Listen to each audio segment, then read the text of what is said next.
ये मंत्री, ये कुर्सियां सब बाबा साहेब की दी हुई हैं, ये तो आती जाती रहेंगी।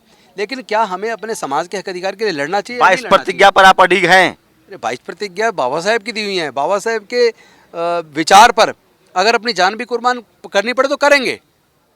कि ब्रिटेन का प्रजातंत्र इतना मजबूत है कि वो दूसरे धर्म का विदेशी मूल के, यानी कि अविभाजित भारत मूल के व्यक्ति को भी खुशी से प्रधानमंत्री के तौर पर स्वीकार कर रहे हैं। लेकिन क्या हमारे देश के लोग करते हैं? नहीं। आरएसएस गवर्न करेगी क्या देश के लोगों को कि कैसे चलना है, क्या मानना है, क्या नहीं मानना है? बाबा साहेब के विचार से विचलित होने का मतलब ही नहीं उठता। और जो डॉक्टर बाबा साहेब अम्बेडकर से नफरत करते हैं, जो तथागत बुद्ध से नफरत करते हैं, वो ये तय कर लें कि उनको प्रॉब्लम क्या है। वो 22 प्रतिज्ञाओं को पढ़ तो लें, बल्कि मैं आपके माध्यम से इस 22 प्रतिज्ञा में बाबा साहेब का एक कट्टर सिपाही होने के नाते एक 23वीं प्रतिज्ञा आज जोड़ता हूँ।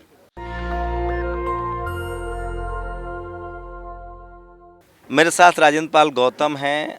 आप सब जानते हैं कि 5 अक्टूबर से लेके और आज 27 अक्टूबर है, पूरे देश में, पूरी दुनिया में राजेंद्र पाल गौतम के साथ पूरा बुद्धिस्ट समाज, बहुजन समाज एकजुट हो रहा है। आज मिशन जय भीम का एक नया दफ्तर भी खुला है और देश भर से, दुनिया भर से इनको जन समर्थन मिल रहा है। सर, क्या लग रहा है? आपने इस्तीफ़ा तो दे दिया, लेकिन अब लग रहा है कि समाज ने जो रिस्पॉन्ड किया है वो ठीक है या और करना चाहिए था? नहीं, बहुत ठीक है और सही समय पे दिया है। कि चूँकि ये जो मानवता का आंदोलन है, जो डॉक्टर बाबा साहेब अम्बेडकर का भारत को बौद्धमय बनाने का जो सपना था, उसका सबसे बड़ा कारण ये है कि भारत हजारों साल से बटा हुआ है धर्म के आधार पर और जाति के आधार पर। और हमारे लोगों को तो विशेष रूप से मानवता का दर्जा भी नहीं मिला। जबकि आज मैं देख रहा हूँ भारत के लोग ऋषि सुनक को ब्रिटेन का प्रधानमंत्री बनने पर बहुत ज़्यादा खुश महसूस कर रहे हैं। चलो, बहुत अच्छी बात है, आप खुशी मना रहे हैं, हम भी मनाते हैं। और मैं ऋषि सुनक जी को, जो अविभाजित भारत मूल के थे, उनको ब्रिटेन का प्रधानमंत्री बनने पर इस अवसर पर बधाई भी देता हूँ। साथ में ऐसे लोगों को एक नसीहत भी देना चाहता हूँ जो भारत के लोग उनको भारतीय मूल का बताकर खुशी मना रहे हैं। भारतीय मूल के लोग भारत मूल का बता रहे हैं, पाकिस्तान के लोग पाकिस्तान को मूल का बता रहे हैं, और केनिया के लोग केनिया मूल का बता रहे हैं। जो भी हो, इससे एक संदेश तो स्पष्ट है कि ब्रिटेन का प्रजातंत्र इतना मजबूत है कि वो दूसरे धर्म का विदेशी मूल के, यानी कि अविभाजित भारत मूल के व्यक्ति को भी खुशी से प्रधानमंत्री के तौर पर स्वीकार कर रहे हैं। लेकिन क्या हमारे देश के लोग करते हैं? हमारे देश में डॉक्टर बाबा साहेब अम्बेडकर जी के बाद आज तक के दलितों के, पिछड़ों के, आदिवासियों के सबसे बड़े नेता अगर कोई थे तो वो बाबू जगजीवन राम थे। लेकिन उनको देश का प्रधानमंत्री बनना लोगों ने स्वीकार नहीं किया। ये भारत का एक काला इतिहास है हमारे देश का, जिससे हम शर्मसार होते हैं। और आज भी क्या जनरल सीट से अनुसूचित जाति जनजाति के लोगों को चुनाव अगर लड़ाया जाए, क्या कोई पार्टी लड़ाती है? और लड़ाती है तो क्या सब लोग उसकी काबिलियत के हिसाब से उसको ताकत देते हैं, वोट देते हैं? तो अपनी मानसिकता सुधारनी होगी हमें। हम सबको भारत के रूप में अपनी पहचान भारतवासी के रूप में बनानी होगी। आपने सर पॉलिटिकल बात कही है तो मैं तो आना नहीं चाहता था राजनीति पर। अभी कांग्रेस क्लेम कर रही है कि, तो अभी कांग्रेस क्लेम कर रही है कि हमने राष्ट्रीय अध्यक्ष बनाया है शेड्यूल कास्ट को। नहीं, तो उसको खड़गे जी को बहुत बहुत शुभकामनाएं और कांग्रेस को भी शुभकामनाएं कि उन्होंने बनाया। लेकिन मैं कहता हूँ सभी पार्टियों में लोगों को अपना दिल इतना बड़ा तो करना चाहिए। अगर कोई काबिल व्यक्ति है, पुराना कार्यकर्ता है, उसको मौका मिले तो देना चाहिए, क्यों नहीं देना चाहिए? आपकी पार्टी कह रही है कि नोट पर लक्ष्मी और गणेश की तस्वीर हो, अर्थव्यवस्था सुधर जाएगी। देखिए, डॉक्टर बाबा साहेब अम्बेडकर जी का जो रिसर्च पेपर था, द प्रॉब्लम ऑफ रूपी in India and it's solution, जिसके आधार पर रिजर्व बैंक ऑफ इंडिया की स्थापना हुई। और भारत ही नहीं, पूरे दुनिया के सबसे जाने माने इकोनॉमिस्ट डॉक्टर बाबा साहेब अम्बेडकर थे। मेरा तो ये मानना है कि इसको जाति धर्म में बांटने की बजाय डॉक्टर बाबा साहेब अम्बेडकर की मूर्ति क्यों ना लगाई जाए। और अगर सभी धर्मों की लगानी तो सब धर्मों के नेताओं, सब धर्मों के जो आस्था हैं उनकी भी लगा दो। मुझे इसमें नहीं पढ़ना है। मुझे तो भारत के लोगों को न्याय मिलेगा या नहीं मिलेगा, भारत के दलित, पिछड़े, आदिवासी को मानवता का दर्जा मिलेगा या नहीं मिलेगा। जो लोग आज भी मूंछ रखने पर, घड़ा छू लेने पर, मंदिर प्रवेश पर, मूर्ति छू लेने पर हत्या कर रहे हैं, जनरल सीट से चुनाव नहीं लड़ाते, वो लोग भारत का विदेशी मूल के किसी व्यक्ति को प्रधानमंत्री स्वीकार करना तो दूर की बात है, देश में दलितों को भी स्वीकार नहीं कर रहे हैं। मोहल्ला वाला दलित पसंद नहीं है, मुसलमान पसंद नहीं है, पिछड़ा पसंद नहीं है, आदिवासी पसंद नहीं है, ये जो मोहल्ले में रहता है। ये this is very unfortunate part of our country India, that is Bharat, we should call it Bharat. और भारत से जो लोग प्यार करते हैं वो भारत में रहने वाले सभी लोगों से भी प्यार करेंगे। भारत को जोड़ना होगा। वर्षों से उसे जाति धर्म के नाम पर तोड़ा है, आतंकित तो किया है। कह रहे हैं ना, आरएसएस कह रही है कि सब लोग हिंदू है, सब हिंदू हो जाओ, खेला खत्म। नहीं, आरएसएस गवर्न करेगी क्या देश के लोगों को कि कैसे चलना है, क्या मानना है, क्या नहीं मानना है? सत्ता तो उन्हीं ये की है। स्वतंत्र भारत है और भारत में अभी डॉक्टर बाबा साहब अम्बेडकर के संविधान का राज है और संविधान ही भारत को एकजुट रख सकता है। कहाँ आपको लगता है आपका समाज आपके साथ खड़ा है? आपने इतना बड़ा त्याग कर दिया, इस्तीफा दे दिया, अब धर्म के लिए आंदोलन चला रहे हैं, क्या रिस्पॉन्ड है समाज? मुझे ओवरवेलमिंग सपोर्ट है। मैं बेहद गौरवान्वित महसूस कर रहा हूँ।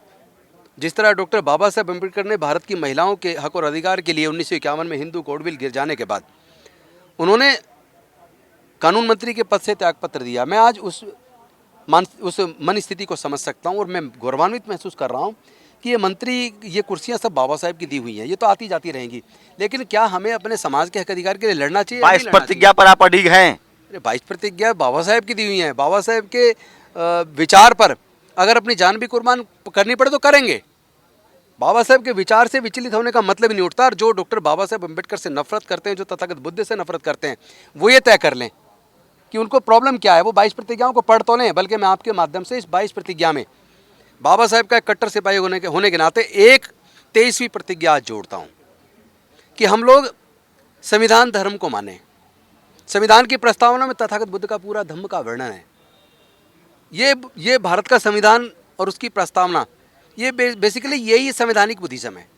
क्या आप पूरे देश का दौरा करेंगे? आप अभी लगातार नागपुर गए थे दीक्षा भूमि, फिर आप जाने वाले हैं।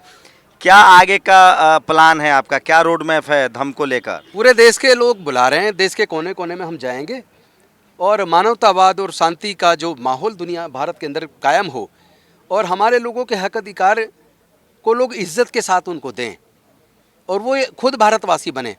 हमारे लोगों के साथ उत्पीड़न पूरी तरीके से बंद हो और जो उनको जो हक मिलना चाहिए, चाहे वो एजुकेशन का क्षेत्र हो, चाहे इकोनॉमी का क्षेत्र हो, हर क्षेत्र में हिस्सेदारी भागीदारी सुनिश्चित होनी चाहिए। देश के प्राकृतिक संसाधनों में हिस्सेदारी भागीदारी सुनिश्चित होनी चाहिए। उसकी लड़ाई को लड़ने के लिए जिस हद तक जाना होगा हम जाएंगे। तो ये थे दिल्ली के पूर्व सोशल जस्टिस मंत्री राजेंद्र पाल गौतम और 22 प्रतिज्ञा के बाद इन्होंने रिज़ाइन किया था। अब तक ये खुलासा नहीं हुआ है कि इन पर रिज़ाइन के लिए दबाव था या इन्होंने रिज़ाइन मर्जी से किया है। लेकिन सोचिए, उसी बीजेपी में भी अभी 22 प्रतिज्ञा वाले मानने वाले लोग अभी मंत्री हैं। रामदास अठावले ने खुद कहा है। आपको बता दें कि जो नितिन गडकरी हैं, देवेंद्र फडणवीस हैं, वो उन सब लोग 22 प्रतिज्ञा वाले दीक्षा भूमि पर जा चुके हैं।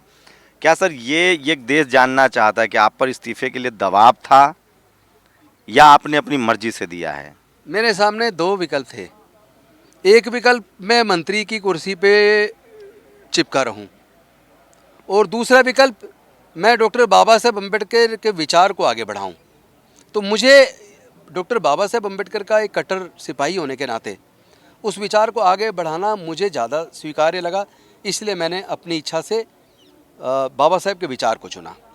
तो सोचिए, वो दौर आ रहा है, मैं फिर कह रहा हूँ, 21वीं सदी डॉक्टर अम्बेडकर की सदी होगी और बहुजन समाज के लोग बाबा साहब के विचारों के लिए तमाम तरह की कुर्बानी देने के लिए तैयार हैं, चाहे वो पद ही क्यों न छोड़ना पड़े। सोचिए, सिर्फ रिजर्व सीट पर 131 एमएलए एमपी चुन के आते हैं।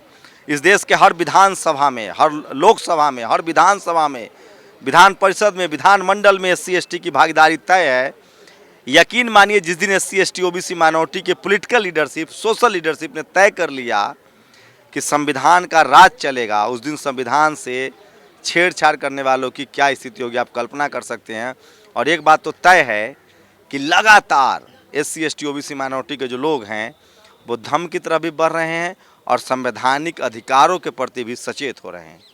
इसी कड़ी में राजेंद्र पाल गौतम ने साफ कर दिया है कि इस्तीफा उन्होंने अपनी मर्जी से दिया है। पूरी बातचीत पर अपनी प्रतिक्रिया जरूर दीजिए। कैमरामैन आशीष के साथ शंभू कुमार सिंह, नेशनल दस्तक, दिल्ली। नेशनल दस्तक की आपसे गुजारिश है कि अगर इसको बचाना चाहते हैं तो नेशनल दस्तक को सब्सक्राइब करने के लिए रेड कलर के सब्सक्राइब बटन को दबाएं, फिर बेल आइकन की घंटी दबाएं। नेशनल दस्तक को बचाने के लिए बहुत जरूरी है कि हर खबर को शेयर करें, लाइक करें, कमेंट जरूर करें।